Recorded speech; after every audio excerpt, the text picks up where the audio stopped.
Hello दोस्तों, inspired point में आपका स्वागत है। कभी कभी आपने ये महसूस किया है कि कोई बात दिमाग में बार बार घूम रही है। मान लीजिए कोई गलती हो गई या कोई फैसला लेना है तो उसके बारे में सोचना तो स्वाभाविक है, लेकिन ज्यादा सोचने की आदत लग जाए तो यह तनाव का कारण बन सकता है। ऐसे में मन में तरह तरह के विचार आते रहते हैं, जैसे क्या होगा अगर मैं असफल हो गया, या क्या मैंने उन्हें नाराज कर दिया। ये विचार हमें चिंतित, परेशान और बेचैन बना देते हैं। ज्यादा सोचने से हम असल में कुछ कर ही नहीं पाते और जिंदगी के मौके भी हाथ से निकल सकते हैं। दोस्तों, एक समय की बात है। एक नगरी में एक व्यक्ति रहता था जिसका नाम विजय था। विजय एक मेहनती किसान था और अपने काम में बहुत मेहनती था, लेकिन विजय की सबसे बड़ी समस्या थी चिंता। वह एक साधारण जीवन जीता था, परंतु उसकी मनमानी चिंताएं उसे हमेशा तंग करती रहती थीं। रोज वो अपने कामों को करते हुए अपने मन के कोने में यह सोचता रहता कि आने वाला कल कैसा होगा।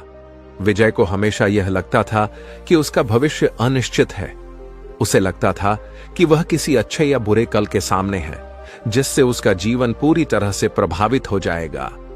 वह अपनी चिंताओं में इतना खो जाता कि उसका व्यक्तित्व भी प्रभावित हो जाता। सुबह उठते ही विजय सोचने लगता था कि आज क्या होगा, क्या काम ठीक से चलेगा, क्या वह पर्याप्त पैसा कमा पाएगा, क्या उसका परिवार खुश रहेगा। इन सवालों का जवाब न होने के कारण उसके मन में एक तूफान उठ खड़ा होता। रात भर नींद न आने के कारण उसकी आंखें सूजी हुई रहती। सुबह होते ही वह थका हुआ और निराश महसूस करता। उसकी चिंता सिर्फ भविष्य तक ही सीमित नहीं थी। वह हर छोटी छोटी बात को लेकर भी चिंतित रहता। यदि कोई काम समय पर पूरा न हो पाता तो वह घंटों सोचता रहता कि क्या होगा इसका बुरा परिणाम। इस चिंता के कारण वह जीवन का आनंद नहीं ले पाता था। वह एक ऐसा व्यक्ति था जो हर काम शुरू करता था, लेकिन उसे पूरा करने का साहस नहीं होता था। डर का साया उसके पीछे हमेशा बना रहता था, जो उसे बीच में ही हार मानने पर मजबूर कर देता था।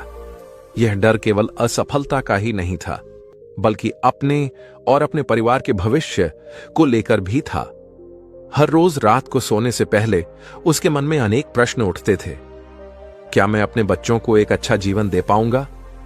क्या मैं उनका पालन पोषण ठीक से कर पाऊंगा? क्या मेरे बाद उनका क्या होगा?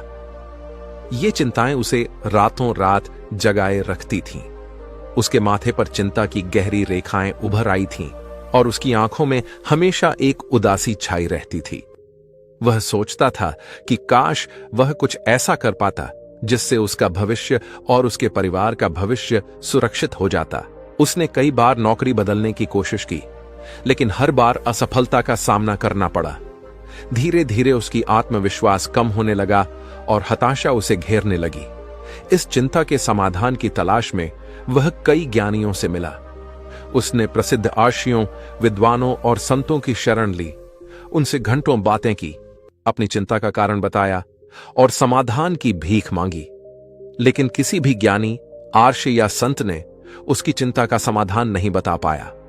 सभी ने उसे धैर्य रखने और भगवान पर भरोसा करने की सलाह दी। निराश होकर वह अपने मित्रों और सगे संबंधियों से भी इस बारे में बात करने लगा। कई लोगों ने उसे सलाह दी कि वह अपना धन किसी सुरक्षित जगह पर निवेश करे ताकि उसे मुनाफा मिल सके। कुछ लोगों ने कहा कि उसके ग्रह नक्षत्र ठीक नहीं चल रहे हैं और उसे ज्योतिषी से सलाह लेनी चाहिए। कुछ अन्य लोगों ने कहा कि उसके कर्मों में ही कोई कमी है और उसे अच्छे कर्म करने चाहिए। लेकिन सारे नुस्खे, हिदायतें और सलाह को बखूबी निभाने के बाद भी उसके मन में अजीब सी बेचैनी थी। एक दिन उसे इतने परेशानी में देख उसके एक मित्र ने उसे एक बौद्ध भिक्षु के बारे में बताया। उस मित्र ने कहा कि जो कोई भी उन बौद्ध भिक्षु से मिलने जाता है वे उसकी समस्या का समाधान अवश्य ही करते हैं। चाहे समस्या कितनी ही बड़ी क्यों न हो, उनके समझाने का तरीका थोड़ा अलग होता है। वे अपनी बातों को कुछ अनोखे ढंग से समझाते हैं। बहुत खुश हुआ। उसे लगा कि हां, अब वही साधु बाबा उसकी समस्या का समाधान बता सकते हैं। उत्सुकता से वह व्यक्ति तुरंत बौद्ध भिक्षु के आश्रम की ओर चल पड़ा। आश्रम एक शांत और सुंदर स्थान पर स्थित था। चारों ओर ऊंचे पेड़ों से घिरा हुआ था। जैसे ही वह आश्रम के द्वार पर पहुंचा, उसने एक शांत और पवित्र वातावरण महसूस किया। उसने धीरे से दरवाजा खटखटाया और अंदर प्रवेश किया। वह बौद्ध भिक्षु एक बैठने स्थान पर बैठकर ध्यान कर रहे थे। जैसे ही विजय प्रवेश करता है, वह बौद्ध भिक्षु आंखें खोलकर विजय की ओर देखते हैं। तभी विजय वहां जाकर वह उन बौद्ध भिक्षु से कहता है, हे महाराज, मैंने आपके बारे में बहुत सुना है।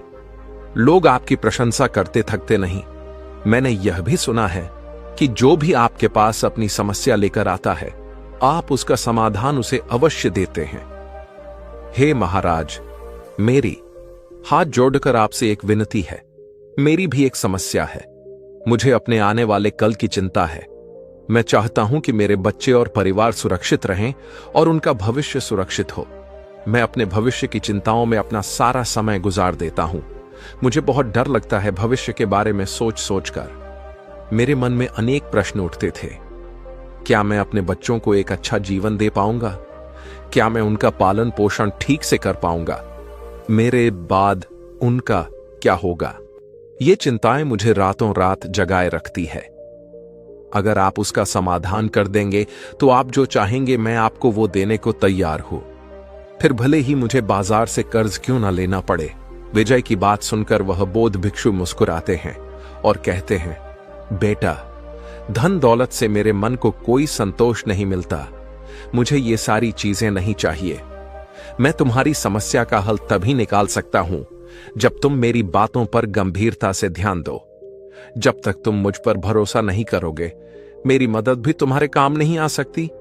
अगर तुम्हें मुझे कुछ देना ही है तो मैं तुम्हारा समय चाहता हूं। क्या तुम मेरे लिए समय निकाल सकते हो ताकि मैं तुम्हें समझा पाऊं कि तुम क्या गलती कर रहे हो?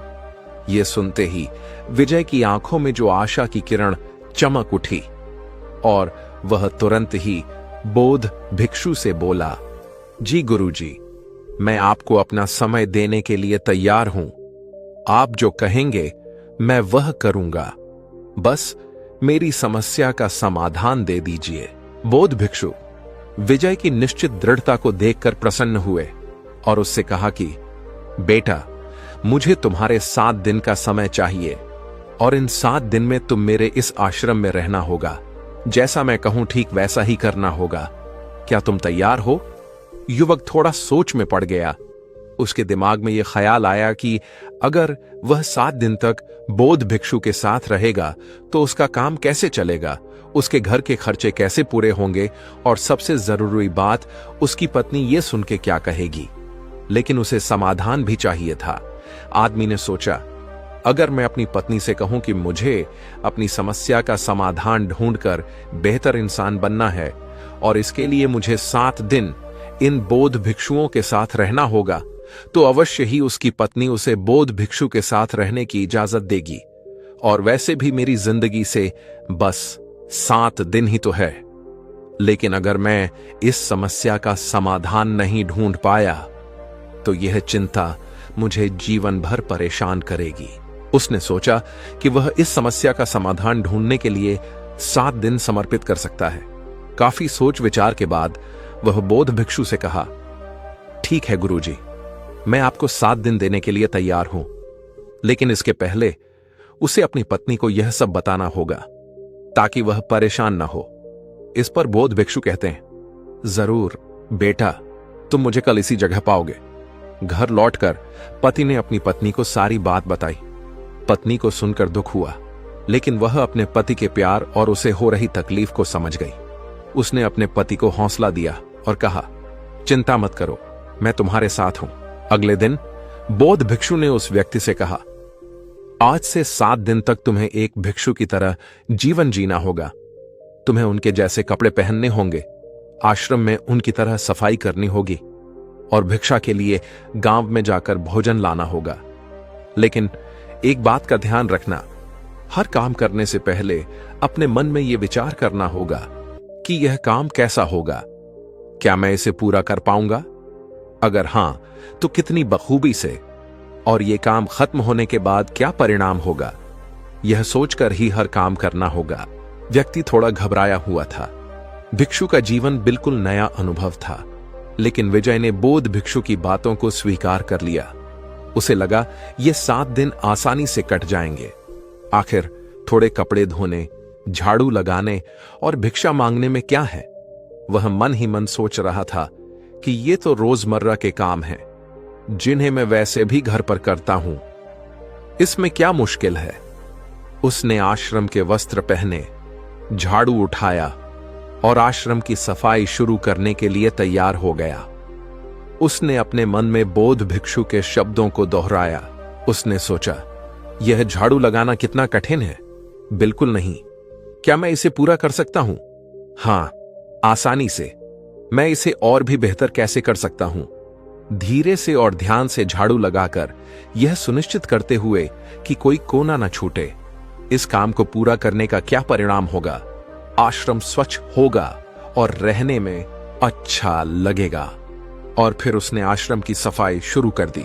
जब सब्जियां काटने का समय आया, विजय ने गुरुजी के कहे अनुसार मन में विचार किया कि यह काम कैसा होगा और इसका क्या परिणाम होगा।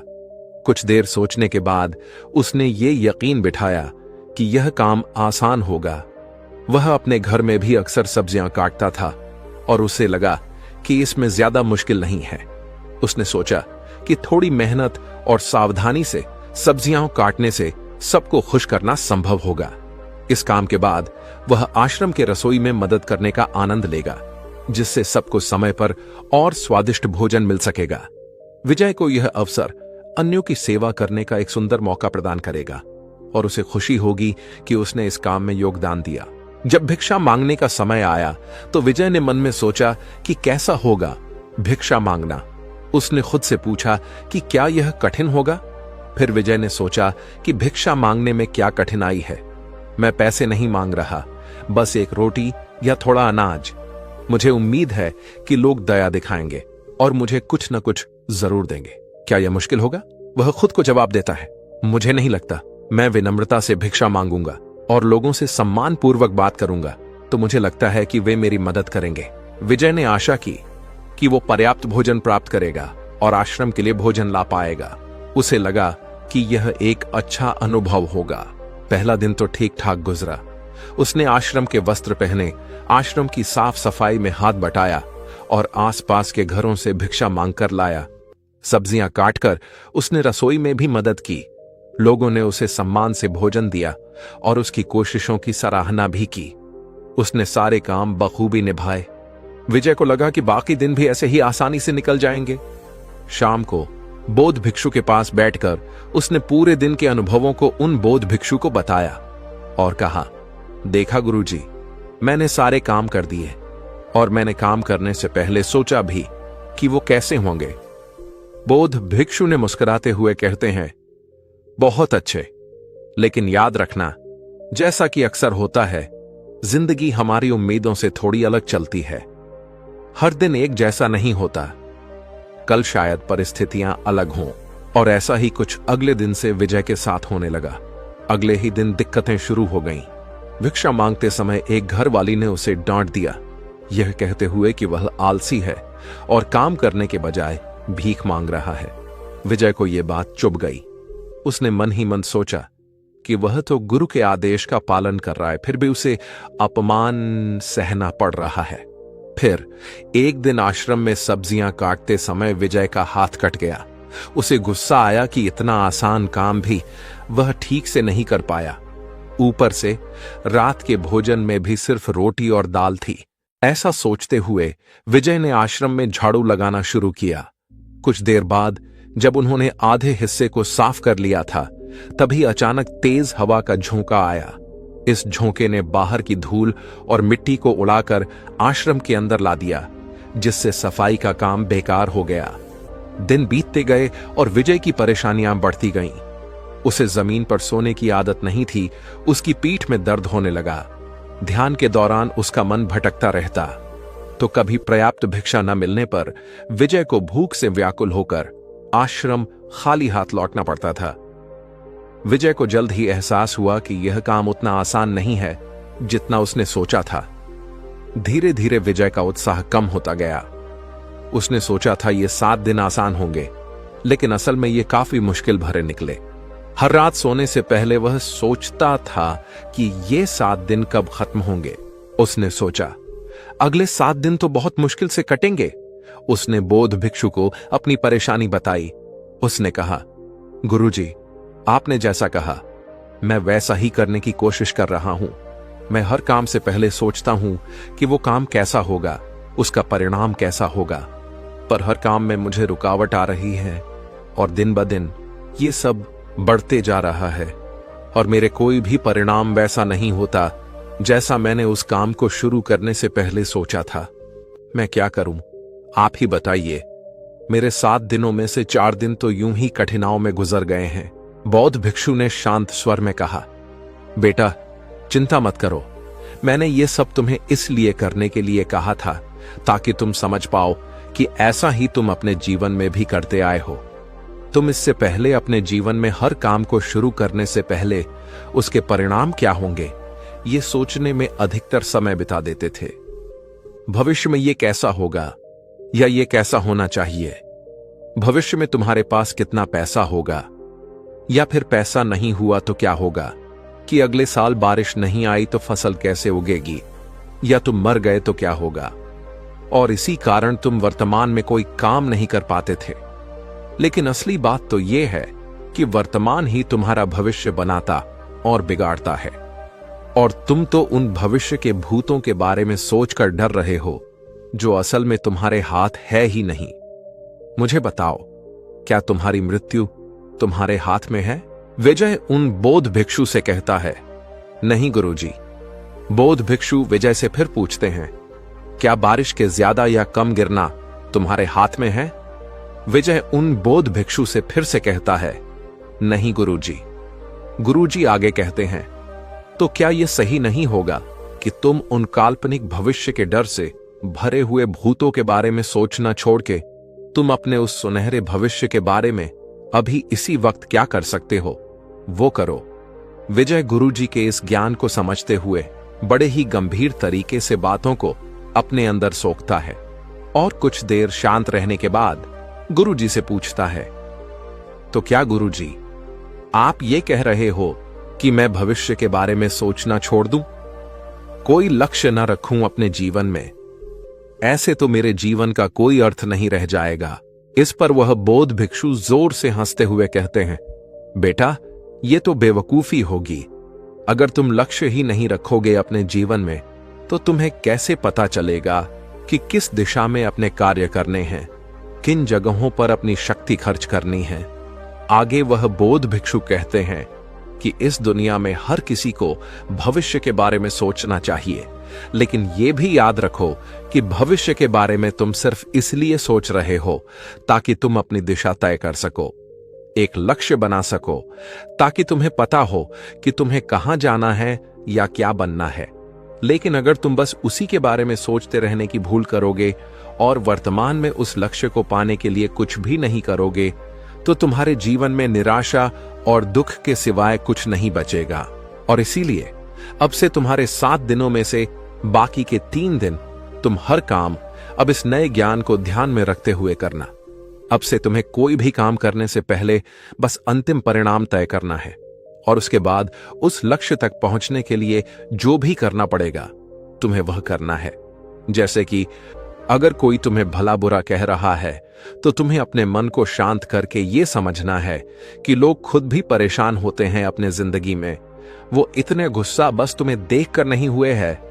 उन्हें माफ करो ताकि वो तुम्हारे मन को तंग ना सके और तुम किसी और इंसान के पास जाओ भिक्षा लाने, या कभी प्राकृतिक तौर पर तुम्हारे लिए कुछ बुरा होता है, जैसे कि हवा के तेज झोंके से मिट्टी आना और तुम्हारे सारे झाड़ू मारने की मेहनत पे फैल जाना, तो इस वक्त तुम हार न मानकर अपने लक्ष्य को पूरा करने के लिए जो भी बन सकता है तुम्हें करना है। जरा सोचो क्या हो जाएगा अगर तुम्हें और एक बार झाड़ू मारना पड़े। क्या तुम पतले हो जाओगे? क्या तुम मर जाओगे? क्या सिर्फ एक हवा का झोंका ही तुम्हें रुलाने या परेशान करने के लिए काफी है? झाड़ू उठाओ और फिर से मेहनत करो, क्योंकि बेटा, सिर्फ एक चीज है जो हमारे भविष्य को सुरक्षित कर सकती है, और वो है उस भविष्य को पूरा करने के लिए वर्तमान में की गई मेहनत। आगे गुरुजी विजय की आंखों में देखकर धीरे से कहते हैं, और मजे की बात तो यह है कि इसी नियम का इस्तेमाल तुम अपने जीवन की कठिनाइयों को भी दूर करने के लिए इस्तेमाल कर सकते हो। तुम्हें अपने परिवार का भविष्य सुखद बनाना था ना, इसी परेशानी को हल करने आए थे ना तुम मेरे पास। विजय बड़े ही दुख भरे आवाज में कहता है, जी गुरुजी, मुझे अपने परिवार के भविष्य की बहुत चिंता है। गुरुजी कहते हैं, तो इसका मतलब तुम्हें अपना लक्ष्य पता है, बस अब तुम्हें वर्तमान में जो भी करना पड़े वो करना है उसे पूरा करने के लिए। अपने काम में दुगनी मेहनत दो, बस भविष्य के सोचते रहने से वो कभी नहीं बदलेगा। विजय को अपने विचारों में एक अजीब सी स्पष्टता का अनुभव होता है। कुछ देर शांत बैठकर उसने जो कुछ भी सीखा था उसे याद रखने का संकल्प लिया। फिर बौद्ध भिक्षु से बोला, गुरुजी, अब मुझे सब समझ में आ गया है। मुझे लगता है कि बाकी के 3 दिन मैं आपके निर्देशों का पालन करूंगा। अब जब मेरे सामने कोई बाधा आएगी तो मैं उसे पार कर लक्ष्य तक पहुंचूंगा, न कि बेकार के सवालों में उलझकर अपना समय बर्बाद करूंगा। बौद्ध भिक्षु विजय की दृढ़ता से मुस्कुराए। उन्होंने कहा, बहुत अच्छा विजय, यही वो भावना है जो तुम्हें सफलता की ओर ले जाएगी। बौद्ध भिक्षु की सलाह को ध्यान में रखते हुए विजय ने अगले 3 दिन बिताए। रास्ते में वाकई कई कठिनाइयां आईं। कभी हार मानने का मन होता, कभी रास्ता भटकने का डर लगता, परंतु उसने गुरुजी के शब्दों को याद रखा। उसने सीखे हुए कौशल का प्रयोग किया और दृढ़ता के साथ हर चुनौती को पार किया। धीरे धीरे विजय को एहसास हुआ कि भविष्य की चिंता करना व्यर्थ है। जो करना है अभी करना है। लक्ष्य तक पहुंचने के लिए हर पल को सही से इस्तेमाल करना चाहिए। गुरुजी को प्रणाम करते हुए विजय ने कहा, गुरुजी, आपका बहुत बहुत धन्यवाद। आपकी सीख ने मुझे भविष्य की फिक्रों से मुक्त कर दिया है। अब मैं जानता हूं कि वर्तमान में जीना ही सबसे महत्वपूर्ण है। विजय ने गुरुजी को अलविदा कहा और वापस अपने जीवन की ओर चल पड़ा। 3 दिन बाद जब विजय वापस घर लौटा तो वह पहले से बिल्कुल अलग इंसान था। उसके चेहरे पर एक शांति थी जो पहले कभी नहीं देखी थी। अब वह हर पल का आनंद लेने के लिए तैयार था। दोस्तों, आपने आज के इस वीडियो से क्या सीखा वह मुझे आप कमेंट में बता सकते हैं। इसी के साथ में उम्मीद है कि आपको आज की वीडियो पसंद आई होगी, तो इस वीडियो को उस इंसान को शेयर करें जिससे यह कहानी सुनने की जरूरत है, और उसी के ठीक बाद चैनल को सब्सक्राइब करें। तो चलिए फिर मिलते हैं ऐसी एक और नई वीडियो में एक नए मैसेज के साथ। तब तक के लिए अपना ख्याल रखें। धन्यवाद और नमो बुद्धाय।